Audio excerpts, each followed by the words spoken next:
Hey guys, welcome back to the channel. Thanks for joining again to watch some more videos. And of course, you know what's happening today. Nigeria's S.falcons playing that hard match today, against Brazil. 6 p.m. is the time, as I said in the last video, and lots of build up to that one. So in this video, I'm going to give you my predicted lineup or the possible lineup that we should expect to see.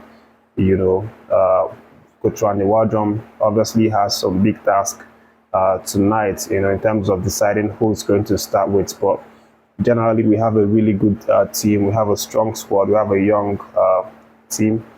So it should be good. Whoever he decides that's going to play deserves to play because, of course, the 18 players are the best that Nigerian S.falcons have at the moment.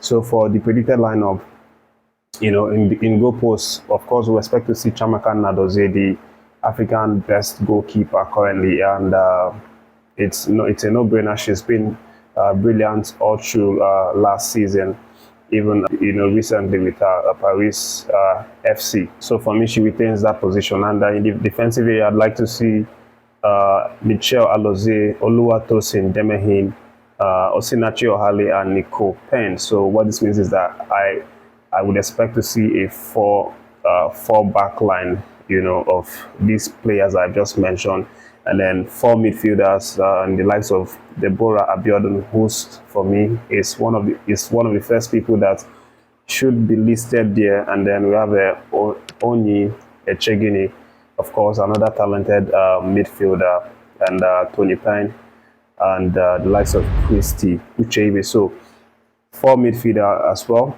lined up in front of four defenders. And then we have two attackers, Rashida Ajibade and Uchenna Kanu. So this is the formation that I think we are going to see. It could be different. Of course, when the Wardrum has that sole right to decide the people or the players that he's going to field tonight. But we might see something similar to this in a 4-4-2 formation from the Nigerian S.falcons tonight as we line up to play Brazil. So for the referees that's going to be on duty, it's going to be a Korean referee and then an Australian assistant. And the referee's name is Yeong Kim. She's going to be the center referee for this game tonight. And the assistant is going to be Korean assistant Mishos Park, and then an Australian assistant Joanna Charaktis. The fourth official is going to be Jelena Setskovic from Serbia, and we have another Australian fourth official, Kate Jesowitz. So this Kate Jesowitz is actually the video assistant referee. That's a VAR. It's a good thing we have a VAR. So of course, it's going to be a very, very objective game. You know what you're getting. We saw that in the last game. The opener. Obviously, yesterday in the males category, Morocco obviously beating Argentina, and the VAR was very important in that game. Of course, we saw how very controversial that game was. Argentina almost getting a draw in that game, but in the end, it turned out to be an offside goal. So this is why it's going to be important for the VAR to be present, for the Nigerian game. So that's what's currently happening right now, and I'll be sure to let you guys know about the formation when it's out. If it's out, before I post this video, then I'm going to attach it to the video. But if not, I'm going to post it on the community tab so you guys can see the players that we are, walking onto the pitch with ahead of this Brazil's game. But moving on to the next news, let me let you know that one man has now expressed how bitter or how sad he is with Coach Finidi obviously vacating his role as the Nigerian S.falcons head coach, and this man is no other than the Remo Stars fullback Ismail. Of course, you recall this man. He actually made his Super Eagles debut against Benin Republic, but sadly we lost that game 2-1. But this man is saying that he is feeling really bad, the fact that Coach Finidi had to vacate that job, and he is saying that he's grateful for the opportunity that he was given to represent the Nigerian S.falcons. He says that he hopes and he's ready to learn from the new manager that's going to take over the Nigerian S.falcons head coach job. But again, we can understand this man's regret and his sadness, because Finidi obviously was the man that was going to start bringing in more NPFL players into the national team. We saw that he brought in a couple of NPFL players, integrating them with the team. But with Finidi's resignation, there's definitely going to be a question of whether the new head coach is going to want to integrate NPFL players into the national team.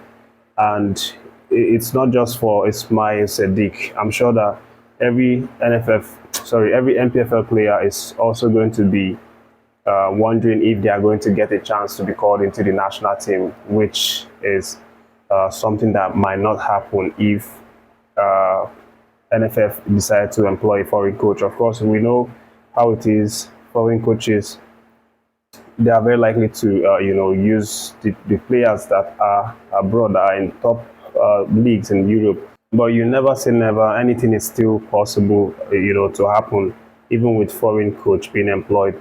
And I think the key thing here is going to be, getting players that have performed consistently, to the national team. And for the likes of Ismail Sadiq, he obviously got that call because he was in fantastic form for Remo Stars. He actually had 13 assists and 1 goal during that period that he was called up. So, of course, I mean, we could see something like that happening again with the new coach.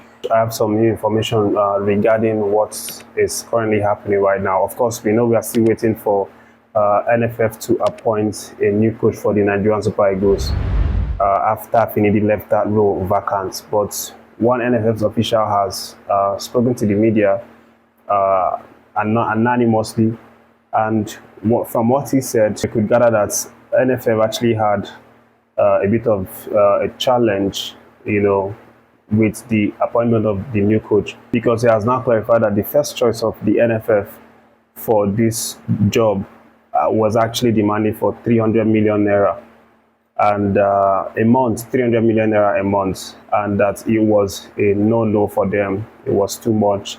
They were having money issues, so they had to settle for a coach that receives lesser amount.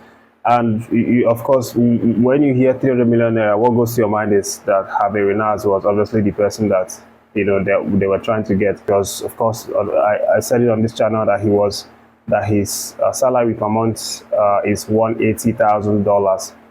But this NFF official is saying that they've moved past that one, and right now they are focused on a more affordable code that they can get. And Eric Shelley, of course, in the previous video, I talked about how he's waiting to check through what NFF has in store for him, the offer and everything, before he can know whether he's going to accept or go back to Mali, for the job, because they are obviously calling out to him. But this man is saying that even though they had a difficulty with not getting the coach that they want to get because of lack of money, that they are advancing well right now, with the person that they are convinced is going to be Nigerian Super Eagles head coach, and is promising that this man is going to really please Nigerians, please football lovers, please everybody, because he's such a quality coach that has done it, and can also do it for Nigerian Super Eagles. So he says that this announcement is going to be made very soon, before the round of international games starts playing. Of course, that's going to start from September. I said that before. We have AFCON 2025 qualifiers game against Benin, I think on the 2nd of September. So he says that this coach is going to be announced a little while before we start seeing this game. But it's already running late. There's no time, obviously, because we need this coach to be announced so that we can start. They can start practicing with the boys and prepare them for the September game. So that's the update for this video. Don't forget to like and share the video. React to any of the stories that you like. Take care of yourself. Subscribe to the channel if you're new to this page. And God bless you till I catch you in my next video.